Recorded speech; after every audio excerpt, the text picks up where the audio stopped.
Well, hello and welcome to Knife Delights, and welcome to another Roadside Ramble. I call it Ramblings for a reason, because I never quite know for sure what I'm going to talk about. Well, we got this kind of a gloomy, dreary day today. Yesterday was nice sunshine without much wind, warm temperatures. Oh, what a difference a day makes. Well, around here, what a difference just a few hours can make sometimes. So, what should we talk about today? Well, I've had an exciting week. I don't know if you've caught the series of videos I've done that I did with my brother. He made a run, kind of a vacation out to the East Coast and swing down a little bit south, and he hit a lot of antique stores, and he got a whole bunch of fantastic knives. So I think 3 parts of them have been put up. No, the third part's going up this Saturday. That's gonna be, or Sunday, excuse me, and it's gonna be the great Boy Scout knives that he found. And he found some Jim Dandies, I'm telling you, just fantastic. So I had fun making those videos with my brother. I got to restore a folding survival knife. It's from World War II era, United States Navy. It was part of a vest, like a survival vest that the pilots would wear. And there was a special little pouch for those to go down into in that vest. Anyway, Jesse McJames sent that to me to do a restoration on it. Didn't do a complete restoration. We just tried to get the rust removed off of it. So we tried to leave as much patina and stuff as we could on it. This has always been a nice farmstead right here. See some of the barns. Oh yeah, we'll talk about barn quilts here in just a minute. Coming up on our left, we got an old family cemetery. You see it here? Yep, small family cemetery there. You find those around. Pretty interesting. I've never stopped and walked in there. I don't know how many generations are buried there, but probably 2 or 3 generations at least, maybe 4. So we'll start talking about barn quilts here in just a minute. Hopefully we'll run across some that I can show you. But anyway, back to Jesse McJames. It was such an honor to be able to restore that old piece and get the rust off of it. You know, it's a special feeling to me to hold a knife like that in my hands. Those old knives, you wonder about the stories they would tell.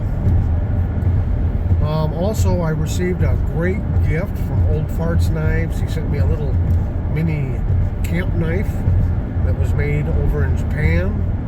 I did a video on it. If you haven't seen it, that was a lot of fun. And I don't know if you guys have this problem or not. Oh, there's a barn quilt right there. Oh, we kind of went by it, although it wasn't mounted on a barn. I might have to make some frequent stops here. Oh, here's a good place to stop and show you. Hang on just a minute. So this is the grounds of a Thresherman's show. It's been going on for 50 years. It's, I think, the second week of August every year. Oh, I thought for sure they'd have a barn quilt hanging up here. I know, oh, there's one. Hang on, folks. Well, I might be making some frequent stops if I find some more barn quilts to photograph. I'll insert them here in the video so you can take a look at them. Anyway, that Thresherman show, that's where they bring out the old tractors, and they even have teams of horses, you know, plowing and things like that, showing the old farming practices. And it's just a great time. It runs for 3 days. And they have a quilting barn there. One of the buildings, the ladies have quilts for sale there.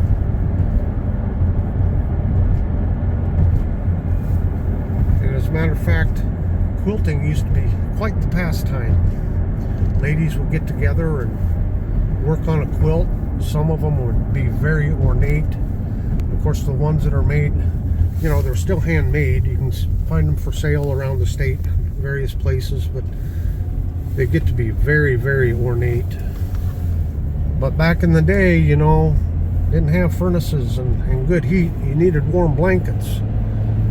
And a quilt was a great way to use up pieces of clothing. You just cut them up into, whether shirts, pants, coats, whatever. Cut things up into small pieces and make a quilt out of them. And it would be a social event for the ladies. They'd all get together and work on their quilts together. There's another nice farmstead. You see those, that brick barn, that was a dairy barn, as opposed to a barn that's more of a machine shed and hay storage. Usually to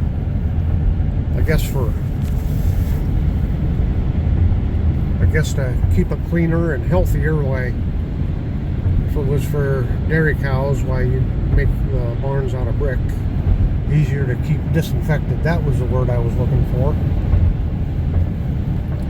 So yeah, quilting bees. Back before we had all our internet and our moving picture shows and all the other kinds of form of entertainment we have these days, why people would get together and work on projects like that together. That was a way just to get together with your neighbors and have some fun. Well, getting back to the barn quilts anyway, I grew up seeing them, and sometimes, nowadays, a barn quilt is painted on a piece of wood and then hung up on the barn.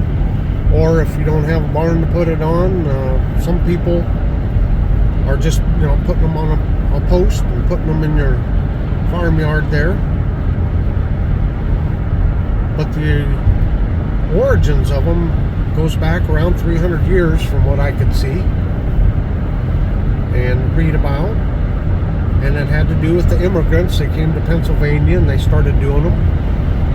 And a quilt pattern, a family might have their own distinct quilt pattern. Kind of like their own little coat of arms, if you will. So they'd put their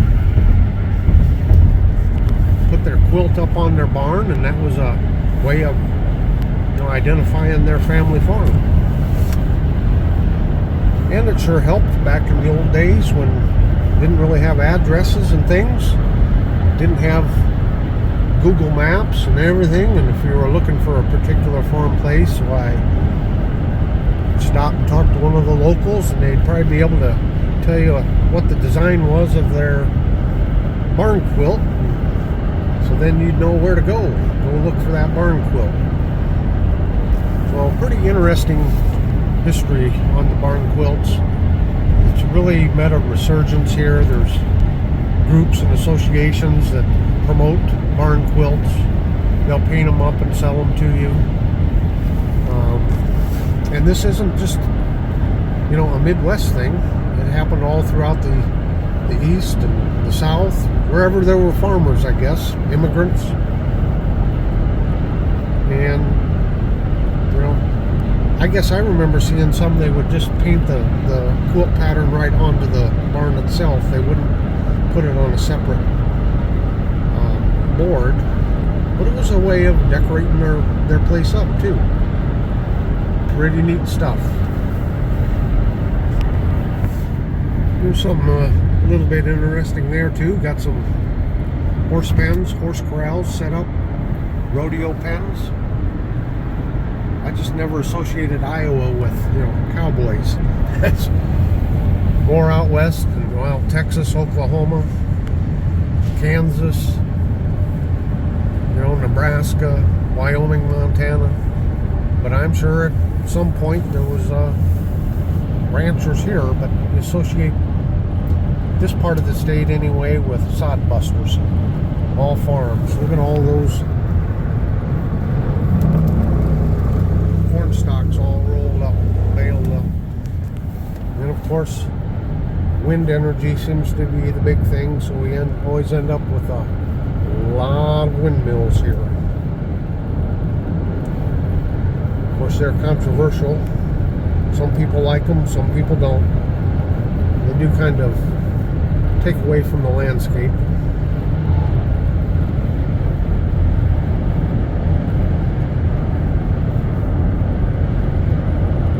Just stopping and jabbering here for a minute. Take in some of the countryside.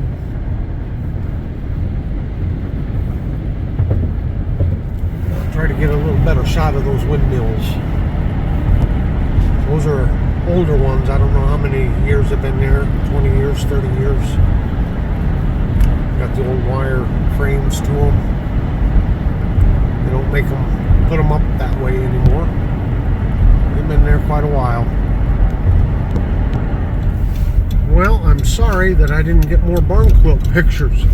Those things are everywhere until you want to get a picture of one. Isn't that how it goes? Well, I'm getting close to work. Now, somebody had commented about how flat this area is, and it is very flat, but you do get over here by the rivers and such, and we do have some hills. Of course, eastern Iowa and western Iowa with the Missouri and Mississippi rivers, you get over in that area, it's quite hilly over in there. Just a fun little fact, Iowa is the only state that has two borders determined by rivers. The Missouri River on the west and Mississippi River on the right. So we'll go down into this little river valley here. Up here on the right is where I photographed that eagle a couple weeks ago, munching away on probably a deer carcass. Well, everyone, I sure hope you've enjoyed my ramblings here today. I appreciate all your comments. I am frustrated and behind on my comments again. I got to get them caught up, but I really do appreciate it when you take the time to comment. That means the world to me and all the other channels. When you visit, leave a like and a comment. It sure means a lot. Well, everyone, until next time, have a very delightful day.